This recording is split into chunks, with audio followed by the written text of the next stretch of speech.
In the top left corner of one of the most famous paintings in history, there's a pencil inscription. Tiny, almost invisible. For years, people assumed a vandal had scrawled it there. But in 2021, infrared analysis confirmed it was the artist's own hand. It reads, "Can only have been painted by a madman." Why did Edvard Munch pass this sentence on himself?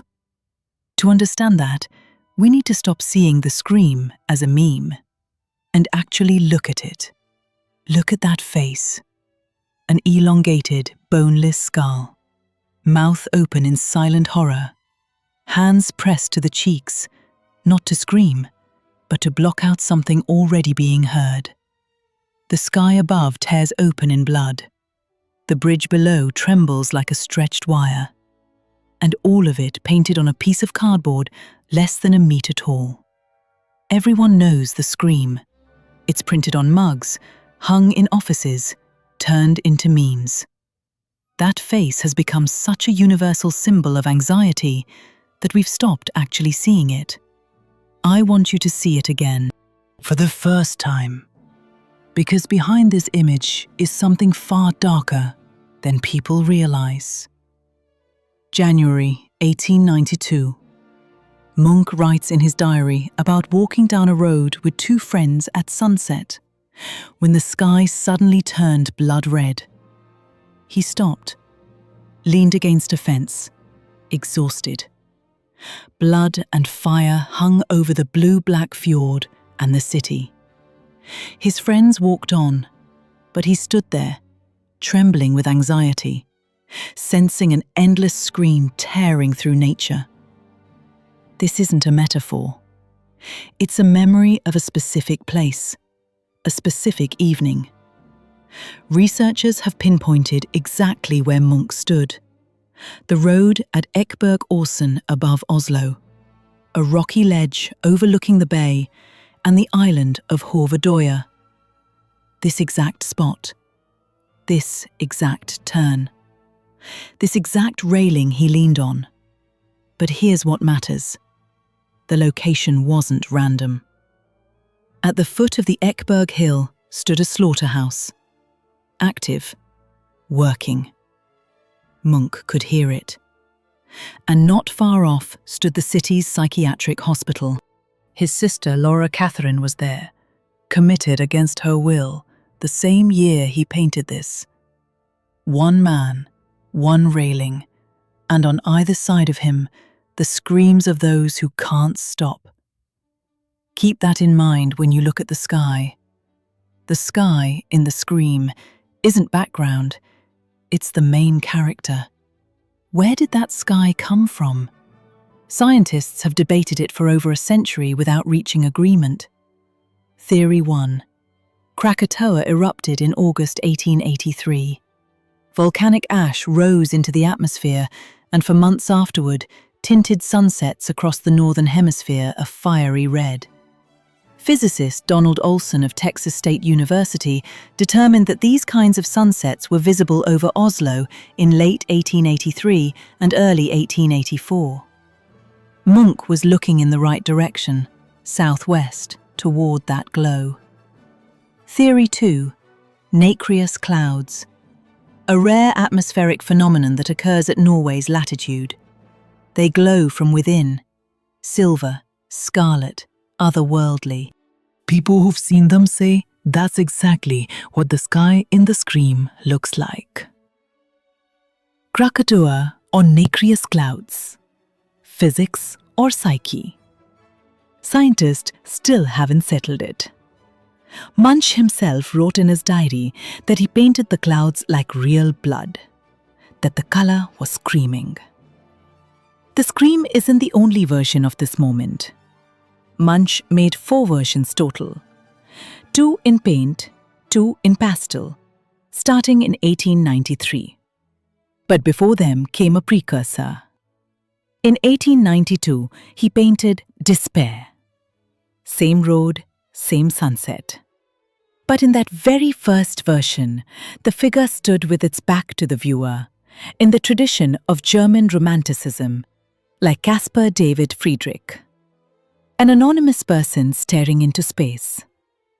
In the scream, Munch turned the figure around to face forward.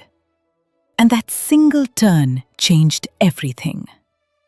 The painting stopped being a landscape with a person in it and became a face staring straight at you. The German title under which the work was first shown to the public captures it better than any translation. Der Schrei der Natur, the scream of nature. By that point, Munch already had experience with public scandal. In November 1892, his solo show opened in Berlin, the first in the 50-year history of the Association of Berlin Artists. 6 days later, it was shut down, officially out of respect for art, but really because the works were deemed too radical. The press erupted, calling Munch a poisoner of art. Kaiser Wilhelm himself intervened to have the show closed. And that same night, young artists founded the Berlin Secession in Munch's support. Munch wrote to his aunt that he couldn't have wished for better publicity. People hated the scream from day one. The scandal made his name known across Germany. Look at the figure again. Who is it? No gender, no age, no face in any normal sense. Just a skull stretched with skin, hollow eye sockets. Art historian Robert Rosenblum suggested Munch might have been inspired by a Peruvian mummy buried in a fetal position with hands to its face, which was displayed at the 1889 Paris World's Fair. Maybe, but if so, Munch did something in verse. He took an image of death and turned it into an image of a living person in panic. This isn't a corpse, it's a creature still breathing. And that's exactly why it's suffering. It could have been Munch. It could have been his sister. It could have been anyone. That anonymity is the painting's real power. It's recognizable precisely because it doesn't resemble anyone in particular. Which is why what happened to this painting afterward isn't just a crime story. It's a story about what people do to things they can't stop noticing. Munch made 4 versions of the scream. Both painted versions were stolen. February 1994, Oslo. Thieves propped a ladder against a window of the National Gallery, climbed in, and carried off the painting in 50 seconds. They left a note on the windowsill. "Thanks for the poor security." Police recovered it 3 months later through a sting operation. A Scotland Yard detective went undercover, posing as a buyer for the Getty Museum. The sellers took the bait. The painting was seized during the handoff. August 2004, the Munch Museum. In broad daylight, at 11 in the morning, 2 armed men in masks walked in, forced guards to the floor, and cut the Scream and Madonna straight off their mounts. Witnesses said the thieves were clumsy. They nearly dropped the Scream on the way out. The paintings weren't found for 2 years, and when they were, they'd been damaged by careless storage. But they survived. There's something fitting about the fact that the most famous painting about terror has twice been the victim of violence, as if it attracts it. The German title, The Scream of Nature, holds the answer to all of it. Munch stood on the Eckeberg Hill. On one side, animals screaming at the slaughterhouse. On the other, his sister in the psychiatric hospital. Above him, the sky tearing open, whether from volcanic ash, nacreous clouds, or his own fear. And his 2 friends just walked on, noticing nothing. That's what makes the Scream immortal. Not the technique, not the thefts or the auction records.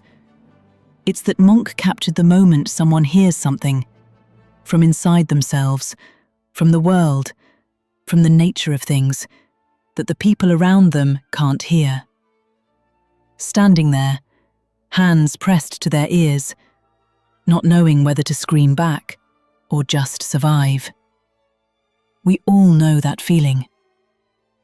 Munch added the inscription in the corner, "Can only have been painted by a madman," in 1895, after publicly hearing himself called insane.